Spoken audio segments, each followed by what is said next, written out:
Hello বন্ধুরা,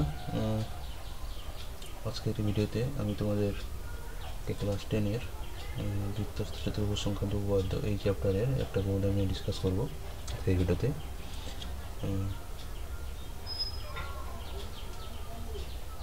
এই মুহূর্তে আমি যে ভিডিওগুলো ডিসকাস করছি শুধুমাত্র জ্যামিতির উপরে। বিগত বেশ যে ভিডিওগুলো আমি আপলোড করেছি সেগুলো ক্লাস 8, 9 এবং এখন যেটা প্রেজেন্ট চলছে 10-এর উপপাদ্যগুলোর সাথে সম্পর্কিত যা কিছু প্রবলেম মোটামুটি সেগুলো নিয়ে, যতটা না করলে নয় সেগুলো নিয়ে ডিসকাস করছি। নেক্সট টাইম আমি প্রত্যেকটা বিশেষত 9, 10 এরপরে আমি ক্লাস 11, 12-এর বিভিন্ন চ্যাপ্টারগুলো নিয়ে ডিসকাস করব। তো পরপর আমি সিকোয়েন্সিয়ালে যাচ্ছি। তো আমার চ্যানেলটা এই মুহূর্তে বলতে গেলে নতুন আমি ওপেন করেছি চ্যানেলটা। তো মূলত বিভিন্ন ধরনের কম্পিটিটিভ এক্সাম যেগুলো হয়, সিজিএল, এসএসসি, এগুলোতে তো মাধ্যমিক লেভেলের ওপরের ম্যাথের উপরেই থাকে। সেখানে জিওমেট্রি থাকে, অ্যারিথমেটিক থাকে, অ্যালজেব্রা থাকে, ঠিক আছে, মেনসারেশনের কিছু থাকে, প্রোগ্রাম, ট্রিগোনোমেট্রি থাকে, কম বেশি বিভিন্ন এক্সামের ক্ষেত্রে বিভিন্ন রকম সিলেবাস যেমন দেওয়া থাকে। যাই হোক, তো সেই বেসিসে আমি জিনিসগুলোকে করছি। এছাড়া এই যে বোর্ড যে এক্সামের পরীক্ষাগুলো হচ্ছে, বিশেষত আমি এই মুহূর্তে যদি বাংলাতেই যেহেতু ডিসকাস করছি, তো ওয়েস্ট বেঙ্গল বোর্ডের যে এগুলো হচ্ছে মাধ্যমিক লেভেল কিংবা পরের যেগুলোতে বলবো যে এইচএস লেভেলে যেগুলো মাধ্যমিক, এইচএস লেভেলটা আমি দুটোই ইংলিশ যেগুলো হচ্ছে আইএসসি বোর্ড কিংবা সিবিএসসি বোর্ডের যে থাকে সিলেবাস, সেই বেসিসে হয়তো আমি ডিসকাস করব ভিডিওগুলো সেইভাবেই নতুন চ্যাপ্টারের উপরে। তো যাই হোক, এই মুহূর্তে আমি এই প্রোগ্রামটা নিয়ে আলোচনা করছি। তো নেক্সট টাইম যেটা হবে অবশ্যই তোমরা জানতে পারবে। আগে থেকে আমি অবশ্যই জানাবো যে কোন ক্লাসের কী বিষয় নিয়ে আমি ডিসকাস করছি। অবশ্যই একটা আমি শর্ট ভিডিও করে আমি জানাবো। তো চলো শুরু করি আজকের ভিডিও। বলছি এবিসি একটা ত্রিভুজ যার লম্ববিন্দু বলে দেওয়া আছে ও, প্রমাণ করি যে ও বিন্দুটি পাদ ত্রিভুজের অন্তঃকেন্দ্র। ঠিক আছে, তো এখানে তিনটে টার্ম দেওয়া আছে, দেখো, লম্ববিন্দু, পাদ ত্রিভুজ এবং অন্তঃকেন্দ্র। ঠিক আছে, তো এই তিনটে টার্ম আমরা আগে অলরেডি পরিচিত, তাও আমি একবার রিক্যাপ করছি এখানটাতে। লম্ব বিন্দু বলতে কি বোঝায়, যে একটা ত্রিভুজ আমি যদি ড্র করি, এখানে ত্রিভুজের তিনটে শীর্ষবিন্দু আছে, যে কোনো একটা শীর্ষবিন্দু নিলে তার অপোজিট সাইড যেটাকে বাহু যেটা, তার উপরে আমি লম্ব টানছি, এটা লম্ব। একই জিনিস এই বিন্দু থেকে এর বিপরীত বাহুর উপরে লম্ব, একই জিনিস এই বিন্দু থেকে বিপরীত উপরে বাহুর উপরে লম্ব যদি টানি, তাহলে প্রত্যেকটাই কিন্তু একই বিন্দু দিয়ে পাস করে। এই বিন্দুটাকেই বলা হচ্ছে লম্ব বিন্দু। পাদবিন্দু কি, যে এই যে লম্ব বিন্দুগুলো লম্বগুলো যে টানছি আমি, লম্বগুলোর যে পাদবিন্দু, এইগুলোকে যোগ করলে পর যে ত্রিভুজটা তৈরি হচ্ছে এখানে, এটাকে বলা হচ্ছে পাদ ত্রিভুজ বলা হচ্ছে। ঠিক আছে, আর অন্তঃকেন্দ্র তো আমরা অলরেডি জানি, সেটা কি, যে কোনো ত্রিভুজের কোণগুলোর যদি অন্তর সমদ্বিখণ্ডক ড্র করি, কোণগুলোর অন্তর সমদ্বিক, অর্থাৎ কেন্দ্র কোণগুলোকে সমান দু ভাগে বিভক্ত করবে যে বাহুগুলো, এগুলোও কিন্তু একটা নির্দিষ্ট বিন্দু দিয়ে পাস করে, যেটাকে বলা হচ্ছিল এই ত্রিভুজের অন্তঃকেন্দ্র। ঠিক আছে,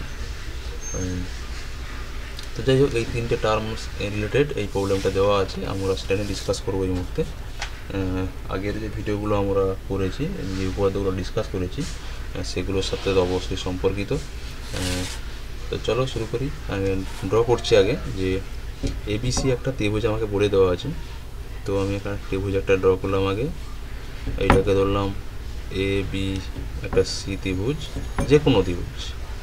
ঠিক আছে, তাহলে কী হবে, এর লম্ববিন্দু ড্র করতে হবে। তাহলে আমি এই প্রত্যেকটা থেকে লম্ব টানছি, এখানে প্রত্যেকটা বিন্দু থেকে তার যে অপোজিট সাইড লম্ব টানছি। তাহলে এখানে নাম দিচ্ছি, এটাকে ই দিলাম, এটাকে এফ দিলাম, এইটাকে ডি দিলাম, এরা পরস্পর কোথায় ছেদ করছে, ও বিন্দুতে ছেদ করেছে, এটাকে আমি দিলাম ও। আচ্ছা, তারপরে কী করলাম, এই বিন্দুগুলোকে আমি এখানে সব পরপর যোগ করে দিচ্ছি। ওকে, তাহলে আমাকে দেখাতে বলেছে এই ওটা ছিল কি, ওটা প্রকৃতপক্ষে ছিল এবিসি ত্রিভুজের লম্ববিন্দু। এখন দেখাতে হবে যে ও বিন্দুটা ডিইএফ এই ত্রিভুজের ক্ষেত্রে অন্তঃকেন্দ্র। ঠিক আছে, তো আমি এক্সপ্লিসিটলি খুব লিখছি না ডিটেলসে, আমি জাস্ট এখানে জাস্ট প্রমাণটা যারা চাইছে যে প্রমাণ করতে হবে যে কি ও বিন্দুটি হলো ত্রিভুজ ডিইএফ এর অন্তঃকেন্দ্র। ঠিক আছে, তো এখানে অঙ্কনগুলো আমার যেগুলো করেছি আমি খুব ডিটেলসে লিখে নিলাম না এখানটায়, কারণ যেহেতু ত্রিভুজ আমি ডিইএফ এখানে পাচ্ছি, সেক্ষেত্রে আমাকে অবশ্যই ইএফ ডিই ডিই এগুলোকে যোগ করতে হবে, তাই না? অঙ্কন হিসেবে সেগুলো আমি লিখতে পারি সেখানে, ডিটেলস লিখছি না, জাস্ট প্রমাণটা আমি দেখাচ্ছি এখানে কি চাইছি এখানটাতে। তো প্রমাণ লিখছি আমি এখানে। তাহলে এখানে কি আসছে দেখো, এগুলো প্রত্যেকটাই বলে দেওয়া আছে। দেখো এডিটা প্রমাণে প্রদত্ত আমি লিখছি, তাহলে প্রদত্ত এখানে তাহলে কি বলছে যে এডিটা কার উপরে লম্ব, বিসি এর উপরে লম্ব, বিইটা এসির উপরে লম্ব, এবং সিএফটা কার উপরে লম্ব, এ বি এর উপরে লম্ব। ঠিক আছে, এখানে এটা হচ্ছে লম্ব আমি পেলাম। এরপরে যদি এটা লম্ব হয়ে যায় তাহলে কি আসবে? প্রথমত দেখো এই যে বিইসি কোণ আর কি বিএফসি কোণ, আমি জাস্ট মার্ক করে দিচ্ছি এখানটাতে, এখানটাও মার্ক করে দিচ্ছি বোঝানোর জন্য। ওকে, তাহলে দেখো বিসি বাহুর একই পার্শ্বে দুটো ভিন্ন বিন্দুতে কি ই এবং এফ বিন্দুতে দুটো কোণের মান তখন সমান, কারণ এগুলো 90 ডিগ্রি। তার প্রকৃতপক্ষে বিসিইএফ এগুলো কি একই বৃত্তের উপরে আছে, কারণ বৃত্তস্থ চতুর্ভুজ। আমরা একটা উপপাদ্য অলরেডি প্রমাণ করেছি যে কোনো সরলরেখাংশের একই পার্শ্বে ভিন্ন বিন্দুগুলোতে সরলরেখাংশের প্রান্ত বিন্দু দ্বারা যে কোণগুলো তৈরি হচ্ছে, সেই কোণগুলোর মান যদি সমান হয় তাহলে প্রকৃতপক্ষে ওই বিন্দুগুলো এবং সরলরেখাংশের যে প্রান্ত বিন্দুগুলো ওগুলো সবসময় একই বৃত্তের উপরে অবস্থিত হবে, তাই না? তোমরা প্রমাণ করেছি যে সিলেবাসে অন্তর্ভুক্ত নয়, কিন্তু আমি দেখিয়েছিলাম যে কীভাবে হয়। তো এখানে সেটাই বলছি যে বিসিইএফ এটা হচ্ছে একটা বৃত্তস্থ চতুর্ভুজ। এবার এটা যদি বৃত্তস্থ চতুর্ভুজ হয়, সেখানে কি হয়, বৃত্তস্থ চতুর্ভুজের বিপরীত কোণগুলো পরস্পর সম্পূরক হয়, এটাও আমরা প্রমাণ করেছি। যাই হোক, তাহলে কি কি পাচ্ছি এখানে দেখো, আমি কি বলেছি, আমাকে দেখাতে বলছে অন্তঃকেন্দ্র, ও বিন্দুটা হবে এই হচ্ছে অন্তঃকেন্দ্র। অর্থাৎ এই যে দেখো এই যে ছোট কোণটা এফ ই বি কোণ আর হচ্ছে বিইডি কোণ, এগুলো সমান হবে। সেম কেস ইএফসি কোণ আর সিএফডি কোণ, এগুলো একই হবে। বুঝা গেছে? মানে এই যে বাহুগুলো বিটা যে বিই, এটা প্রকৃতপক্ষে দেখো কোণ ইএফডি কোণ, এই ডিই ত্রিভুজের ক্ষেত্রে এই কোণের যদি সমদ্বিখণ্ডকে দেখাতে হয় তাহলে প্রকৃতপক্ষে এই ছোটো কোণটা এই কোণের সঙ্গে সমান। সিমিলার কেস এডিটা কী হবে, এফ ডিই, এই কোণের সমদ্বিখণ্ড দেখাতে গেলে প্রকৃতপক্ষে এই ছোটো কোণটা এর সঙ্গে সমান হবে। এটাই আমাকে দেখাতে হবে প্রত্যেকটাতে। তো তার জন্য আমাকে যেটুকু রেস্ট্রিকশান এখানে মানে কন্ডিশন দেওয়া আছে, সেই কন্ডিশনের সাপেক্ষে আমাকে প্রমাণ করতে হবে সাপেক্ষে। তো এবার দেখো এখানে এই যে ও ডি সিই, ঠিক আছে, এই যে চারটা বিন্দু, এই চারটা বিন্দু কি একই বৃত্তের উপরে অবস্থিত হবে? আর যদি হয় তা কীভাবে হবে? ঠিক আছে, তো আমরা সেটা এখানে প্রথম দেখব। তো আমরা দেখেছি দেখো যে বৃত্তস্থ চতুর্ভুজের বিপরীত কোণগুলি কী হয়, পরস্পর সম্পূরক হয়। আবার কোনো চতুর্ভুজের যদি বিপরীত কোণগুলো পরস্পর যদি সম্পূরক হয় তাহলে প্রকৃতপক্ষে চতুর্ভুজের শীর্ষবিন্দুগুলো একই বৃত্তের উপরে অবস্থিত হবে। এখানে দেখো আমি যদি ও ডি সিই এই চতুর্ভুজটা ধরি, এখানে দেখো অলরেডি ও ডি সি কোণ আর হচ্ছে ও ই সি কোণ, এগুলো কত 190 ডিগ্রি, তাহলে যোগফল 180। আর চতুর্ভুজের চার কোণের সমষ্টি কত 180 360 ডিগ্রি হয়। তাহলে এই দুটো যদি 180 হয়ে যায় যোগফল, তাহলে প্রকৃতপক্ষে ই ও ডি কোণ আর ই সি ডি কোণ এই দুটোর যোগফল কত হবে 180 ডিগ্রি হয়ে যাবে। তাহলে প্রকৃতপক্ষে যেহেতু চতুর্ভুজের ক্ষেত্রে এই চতুর্ভুজের ক্ষেত্রে বিপরীত কোণগুলো পরস্পর সম্পূরক হয়ে যাচ্ছে, তাহলে প্রকৃতপক্ষে ও ডি সি এটা একটা বৃত্তস্থ চতুর্ভুজ। সিমিলার কেস ও ডি বি এফ, এও কী হবে? একটা বৃত্তস্থ চতুর্ভুজ। বোঝা গেল কন্ডিশনটা কি বললাম, কী কারণে হচ্ছে? তো আমি সেটাই লিখছি এখানে।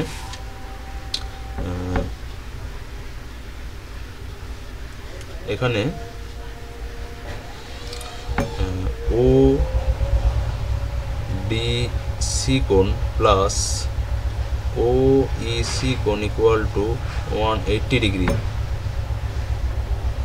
সুতরাং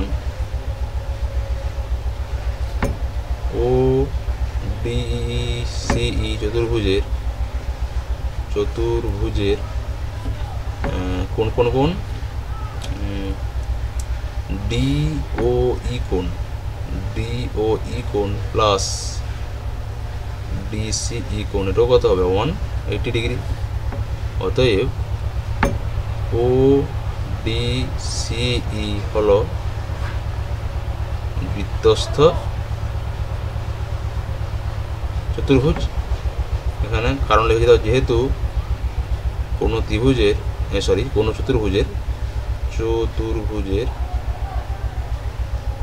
চতুর্ভুজের বিপরীত কোণগুলি পরস্পর সম্পূরক হলে চতুর্ভুজটি বৃত্তস্থ চতুর্ভুজ হয়।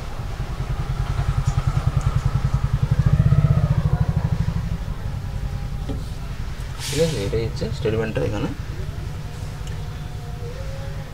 তাহলে এটা যদি বৃত্তস্থ চতুর্ভুজ হয়ে যায়, তাহলে সেখান থেকে আমরা কি কি পাবো দেখো।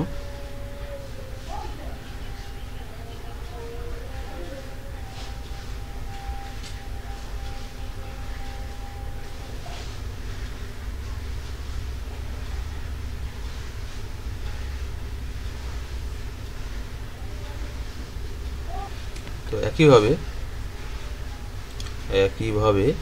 কি হবে? ও ডি বি এফ হলো বৃত্তস্থ চতুর্ভুজ। আবার বি ই সি কোণ ইকুয়াল টু বিএফসি কোণ, এটা কত? 90 ডিগ্রি প্রত্যেকটাই। অতএব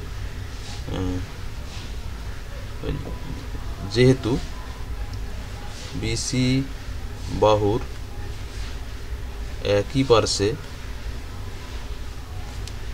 ই ও এফ বিন্দুতে কি বিইসি কোণ ইকুয়াল টু বিএফসি কোণ, অতএব বিসি ই ও এফ বিন্দু চারটি কি হবে? সমবৃত্তস্থ হবে। অর্থাৎ বিসিইএফ হলো বৃত্তস্থ চতুর্ভুজ। ঠিক আছে, তো আমি এই কটা দিন একটু দেখে নেওয়া, এটা তারপরে আমি বলছি এটা কীভাবে হবে। এটা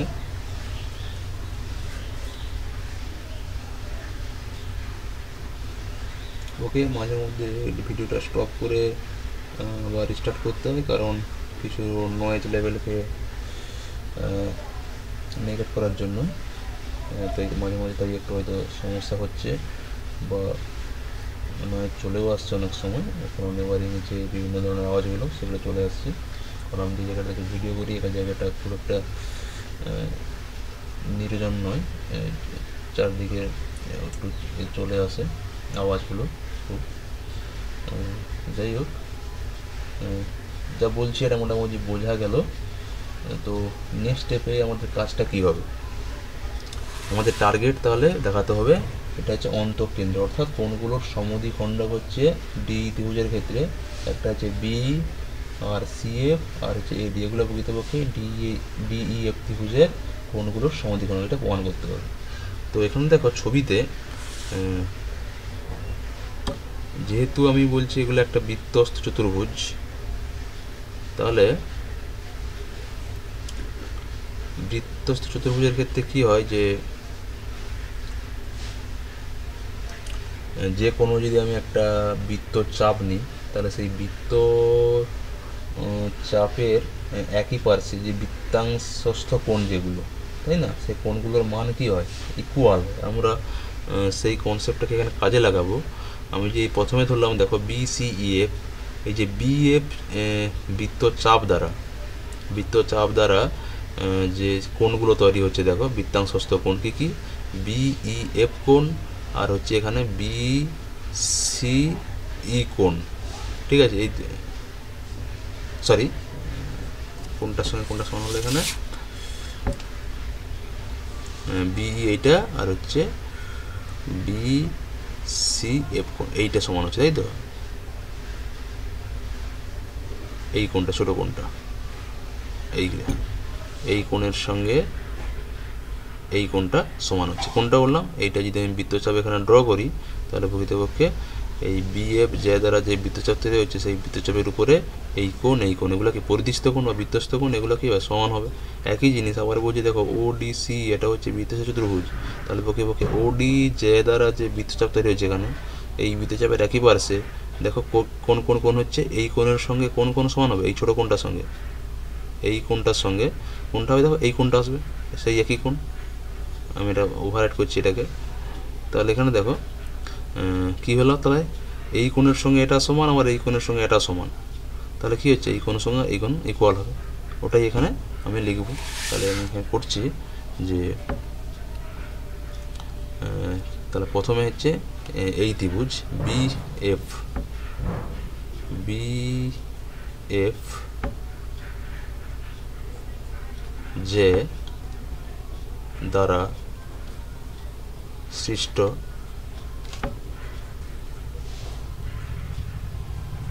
বৃত্তচাপের উপর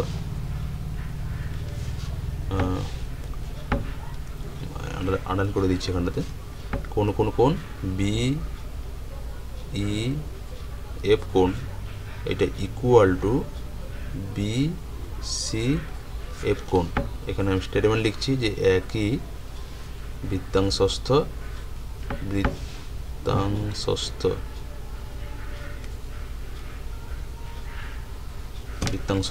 সকল কোণের মান সমান, তাই না। এটা কোন যে দ্বারা হলো, BF যে দ্বারা, একই জিনিস। আমি যদি OD যে বলি, OD যে দ্বারা সৃষ্ট বৃত্তচাপের উপর, এই চাপের উপর কি হচ্ছে, কোন সমান হবে, OED কোণ, এটা ইকুয়াল টু OCD কোণ। একই স্টেটমেন্ট, একই বৃত্তাংশস্থ সকল কোণের মান সমান। তো এটা দেখে নাও একটু এখানটাতে। আমি এখানে বৃত্তগুলো আমি এখানে ড্র করে নিই। তো এই লেখাটার মাধ্যমে বোঝা যাচ্ছে যে আমি কোন বৃত্তচাপের ক্ষেত্রে আমি নিচ্ছি, আর কোন বৃত্তাংশের উপরে আমি কোণগুলো আমি নিচ্ছি, সেটা এখানে লিখে দিয়েছি। একটা হচ্ছে যখন আমি BCEF এই চতুর্ভুজটা ধরছি, সেক্ষেত্রে যেহেতু এটা বৃত্তস্থ চতুর্ভুজ, তার প্রকৃতপক্ষে এই BF যে দ্বারা যে এখানে চাপটা তৈরি হবে, এই বৃত্তচাপ, এই চাপের একই পার্শ্বে যে কোণগুলো হচ্ছে, এই কোণটা এবং এই কোণ সমান, একই জিনিস। এখানে লিখে দিয়েছি আমি ODC, এটাও একটা বৃত্তস্থ চতুর্ভুজ, তাহলে প্রকৃতপক্ষে OD এই যে দ্বারা সৃষ্ট যে বৃত্তচাপ, তার উপরে একই পার্শ্বে এই দুটো কী হবে, বৃত্তচাপ ইকুয়াল হবে। কোনটা, এই ছোট কোণটা, এই কোণটা সমান হবে। তাহলে দেখো দুটোর ক্ষেত্রে এই কোণটা কমন, তাহলে প্রকৃতপক্ষে এই কোণের সঙ্গে এই কোণটা ইকুয়াল। এখানে একটা লিখে দিচ্ছি।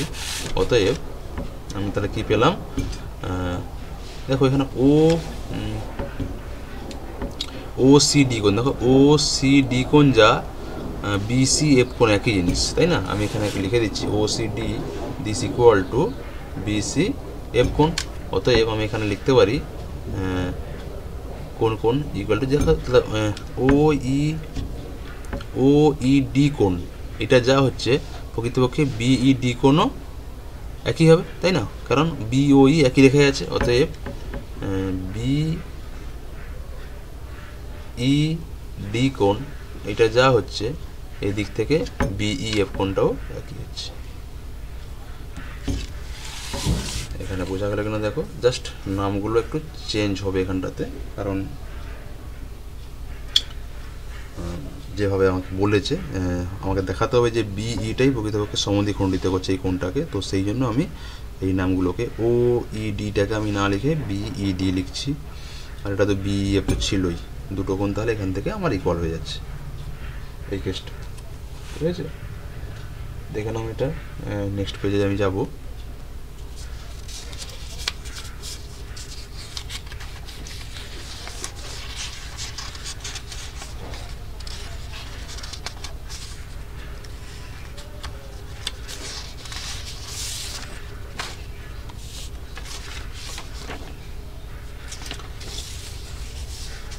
ওকে, তো নেক্সট পেয়ে যাচ্ছি। আশা করি এটা দেখা গেছে সবার। তো যাই পরের পেজে। তো এটা কী আসবে এখানে তাহলে নেক্সট পার্টে?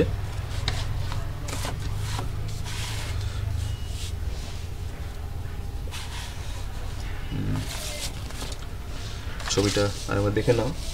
তাহলে আমি পেলাম কি তাহলে কোন বিইডি কোণ আর বিইএফ কোণ।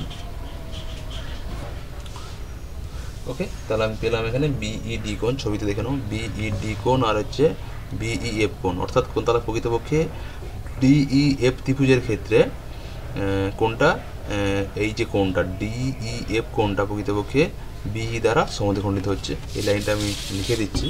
অর্থাৎ অর্থাৎ অর্থাৎ বিই হলো ডিইএফ এর সমদ্বিখণ্ডক, ঠিক আছে? একইভাবে আর আমি ডিসকাস করব না, সবার ক্ষেত্রে একইভাবে সিএফ হলো ডিএফই কোণের সমদ্বিখণ্ডক, ও আর কোনটা পড়ে আছে এডি হলো এডি হচ্ছে কোনটা ইডিএফ এর সমদ্বিখণ্ডক। অতএব আমি বলতে পারি অতএব ও বিন্দু হলো ত্রিভুজ ডিইএফ এর অন্তঃকেন্দ্র। কারণ ও বিন্দুটা প্রকৃতপক্ষে কী ছিল, ওই বিই এডি এবং সিএফ এর ছেদবিন্দু ছিল, তাই না? তাহলে যেহেতু ছেদবিন্দু এবং এগুলো সমদ্বিখণ্ডক হচ্ছে কোণগুলোর, তাহলে সেখান থেকে বলতে পারি সমদ্বিখণ্ডক ত্রয়, কোণের সমদ্বিখণ্ডক ত্রয় সমবিন্দু এবং সমবিন্দুটাই প্রকৃতপক্ষে অন্তঃকেন্দ্র, অর্থাৎ ও বিন্দুটা এখানে অন্তঃকেন্দ্র। ওকে, দেখে নাও। যদি কোথাও কারো কিছু ডাউট থাকে অবশ্যই আমাকে কমেন্ট সেকশনে জানাবে, আমি সেটাকে ঘুরে আর বুঝিয়ে দেওয়ার চেষ্টা করব। ওকে, চলো একবার দেখে নাও। এটা প্রথম থেকেই আমি দেখিয়ে দিচ্ছি একবার। প্রমাণ করার সময় হয়তো অনেক সময় আমি বলে যাচ্ছি, হয়তো লিখে যাচ্ছি, কিন্তু ভিডিওতে দেখা যায়নি, তো তাই আমি একবার ঘুরে দেখিয়ে দিচ্ছি এটাকে। এগুলো এখানে দেওয়াই ছিল, লম্ব বলে দেওয়া ছিল, যেটা লিখেছিলাম প্রদত্ত। তারপরে এগুলো সম্পূরকের ক্রাইটেরিয়াগুলো কাজে লাগিয়েছি আমি এখানে। আর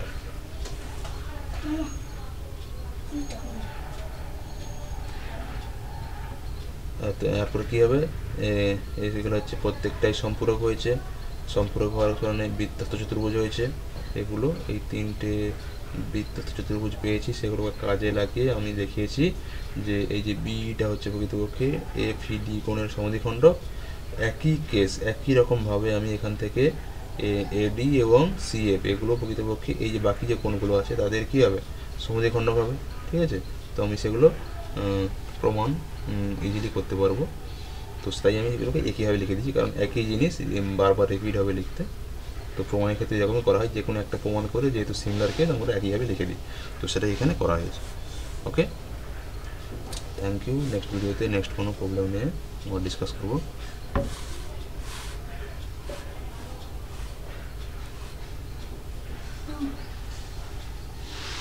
কেক भी खा लो।